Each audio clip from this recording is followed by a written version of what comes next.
John Gotti, the infamous Teflon Don, rose from the gritty streets of New York to become the most powerful and feared mafia boss in America. His story is one of ruthless ambition, cunning charm, and a relentless pursuit of power that left a trail of intrigue, betrayal, and violence. From orchestrating high-profile hits to evading the law with a smile, Gotti's life was a real-life crime saga that captivated a nation and immortalized him as a legend in the history of organized crime. But behind the tailored suits and media charisma lurked a darker world, where loyalty was fragile and death was just a heartbeat away.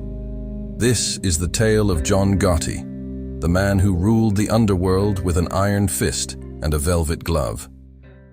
John Joseph Gotti Jr. was born on October 27, 1940, in the rough streets of the Bronx, New York.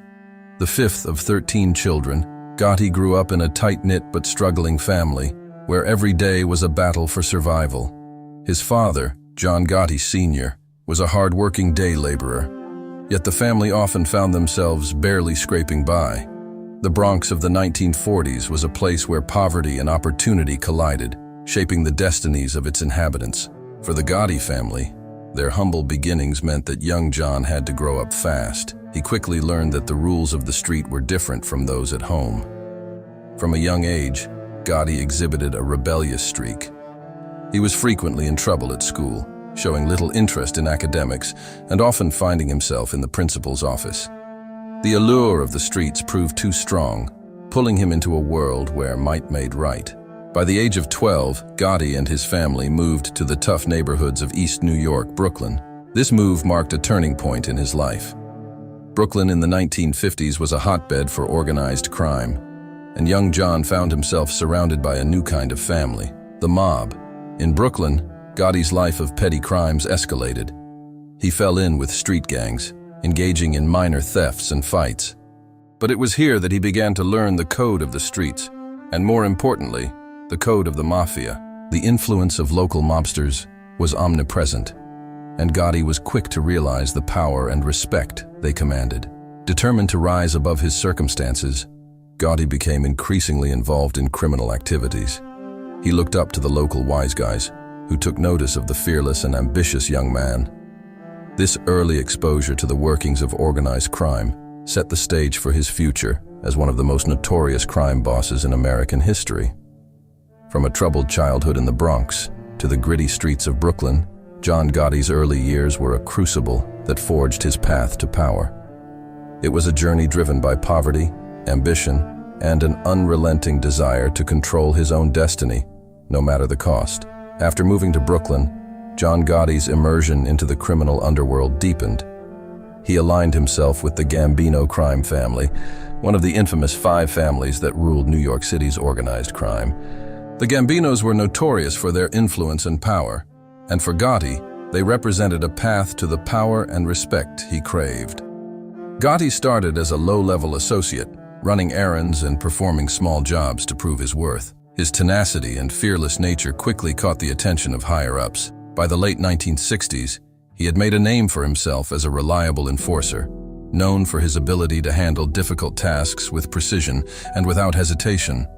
John Gotti's rise within the Gambino family was marked by his involvement in various criminal enterprises, from loan sharking to hijacking. However, it was his involvement in a high-profile hit that cemented his reputation.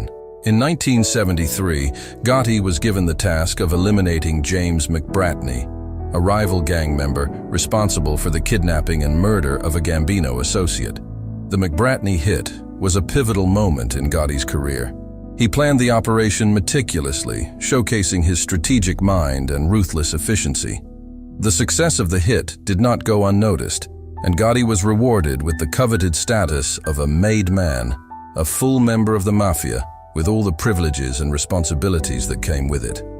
Becoming a made man was a significant milestone. It not only solidified Gotti's loyalty to the Gambino family, but also marked him as a trusted and valuable asset.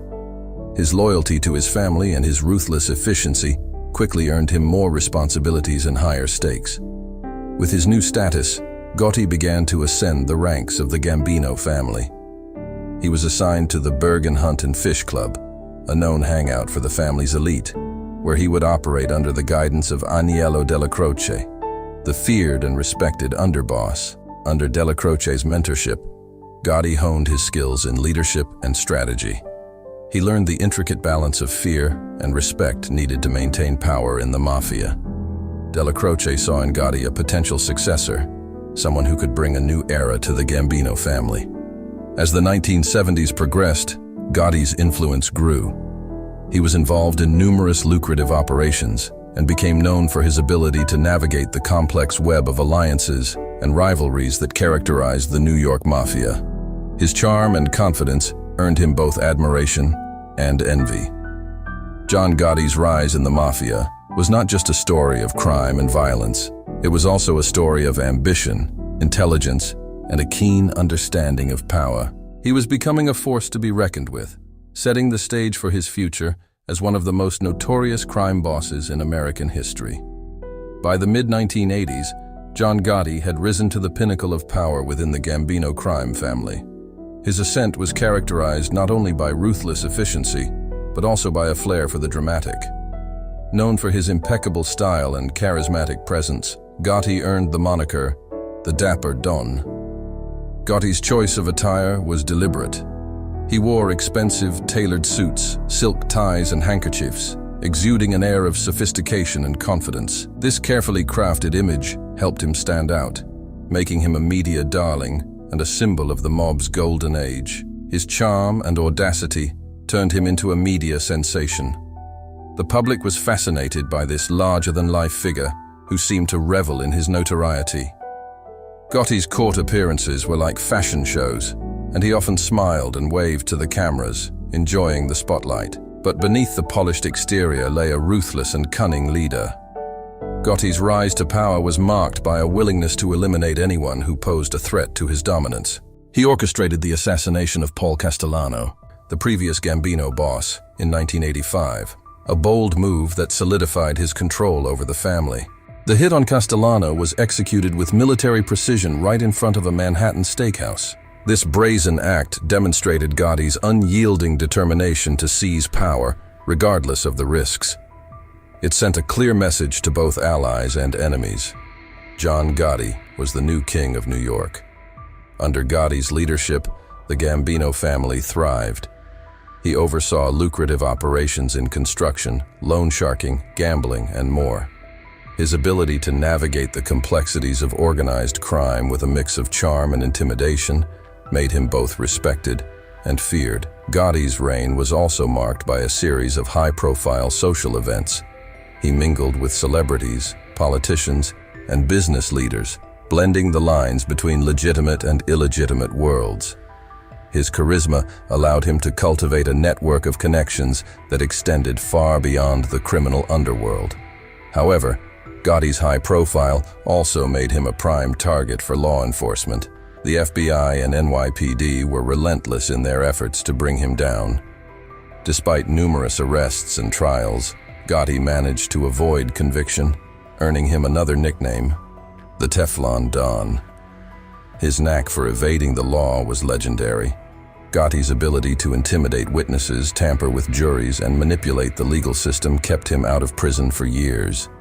Each acquittal only added to his legend, frustrating law enforcement and emboldening his supporters. John Gotti's era as the Dapper Don was a time of unprecedented visibility for the mafia. His public persona was a mix of ruthless enforcer and charismatic leader, a man who thrived in the spotlight and commanded both fear and admiration. Throughout the 1980s, John Gotti's brazen defiance of the law made him a prime target for the FBI. Despite their best efforts, Gotti remained untouchable, skillfully evading conviction time and again. The FBI's relentless pursuit of Gotti involved extensive surveillance operations. Agents recorded hundreds of hours of conversations in an attempt to gather incriminating evidence. Wiretaps, undercover informants, and round-the-clock surveillance became routine in the effort to bring Gotti down. Gotti faced multiple trials in the 1980s, each one drawing significant media attention. His charisma and confidence in courtrooms, combined with his flashy attire, turned these legal battles into public spectacles. Despite the mounting evidence, Gotti's defense teams were often able to secure acquittals or mistrials. Key to his success in the courtroom was his mastery of jury tampering and witness intimidation. Jurors were bribed or threatened, witnesses recanted their statements, and prosecutors found themselves up against a well-oiled machine of legal and extra-legal tactics. However, the tide began to turn in the late 1980s. The FBI intensified its efforts, deploying more sophisticated surveillance techniques and leveraging new federal laws designed to combat organized crime. The turning point came with the decision to target not just Gotti, but his inner circle as well. Among Gotti's closest associates was his underboss, Sammy the Bull Gravano. Gravano had been a loyal enforcer and confidant, but as the pressure mounted, he began to fear for his own future. Facing life in prison, Gravano made a fateful decision: to turn state's evidence against Gotti. Gravano's testimony was a bombshell. He provided detailed accounts of Gotti's involvement in murders, racketeering, and other crimes. His cooperation with the authorities was a devastating blow to the Gambino family and marked a significant victory for law enforcement. In 1992, after years of evading justice, John Gotti was finally convicted on charges of murder, racketeering, and a slew of other crimes. The trial was a media sensation, capturing the public's imagination and marking the end of an era for the Gambino crime family. Gotti was sentenced to life in prison without the possibility of parole. His downfall was a dramatic and public spectacle, a stark contrast to the years he had spent flaunting his untouchable status. Even behind bars, Gotti remained a figure of fascination. His imprisonment marked the decline of the mafia's influence in New York City, as law enforcement continued to dismantle organized crime operations across the country. Although he tried to maintain his power, Gotti was weakened by a cruel disease. John Gotti was diagnosed with throat cancer in 1998. His health declined rapidly, and despite receiving treatment, the cancer spread to his neck and other parts of his body. Gotti's condition continued to deteriorate while he was incarcerated. On June 10, 2002, John Gotti died of complications from cancer at the age of 61. His death marked the end of an era for one of the most notorious figures in American organized crime.